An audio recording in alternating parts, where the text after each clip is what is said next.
Hello guys, good morning सगळ्यांना. तर ह्यानी मस्तपैकी ती पिलो एकदम छान दिसते बघा. तिची वालीची खार जी आहे ती, तर तिला जी पिलो आहे ना दिसतं बरोबर, तिने मागून घेतलं की मला ही वाली पिलो घ्यायची. तर गुड मॉर्निंग सगळ्यांना. आणि परत एकदा, आणि बाहेर बघितलं तर ऊन खूपच जास्त कडक आहे.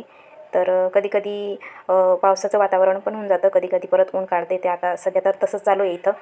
मग काय, त्याच्यानंतरून मग आपली भाजी होती आणलेली, ती म्हटलं चला निवडून टाकूया, नाही तर मग असंच वेट चालला जातो आणि भाज्या राहून जातात आणि सकाळची टेन्शन होते परत. तर आज बनवणार आहे शेवग्याची भाजी. तर शेवगे पण आणलेले होतेच, मग म्हटलं आधी शेवगेच सोलून घेते आणि मग त्याच्यानंतर मग भाजीला करायला बरं राहील असं करून. तर एक एक एक एक सोलत होते. आणि मग काय, बाकीची भाजी मेथीची होती, त्याला खूपच जास्त वेळ लागेल म्हणून मी हनीचे पप्पा असले का तेव्हाच म्हणजे मेथीची भाजी असली का तेव्हा निवडायला बसते.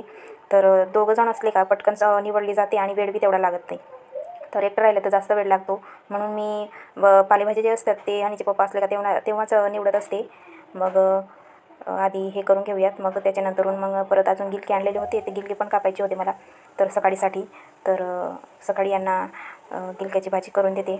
आणि सकाळची जी टेन्शन असते तर आपण पहिल्या दिवशीच करून ठेवलं तर सकाळी एवढी टेन्शन राहत नाही, म्हणून मी पहिल्या दिवशी सगळं म्हणजे उरकून घेते. भाजी बिजी जे आहे, लसूण बिसून सगळं ते ए टू झेडचे काम असतात सकाळी लागतात आपल्याला टिफिनला, ते मी पहिल्या दिवशीच करून घेते.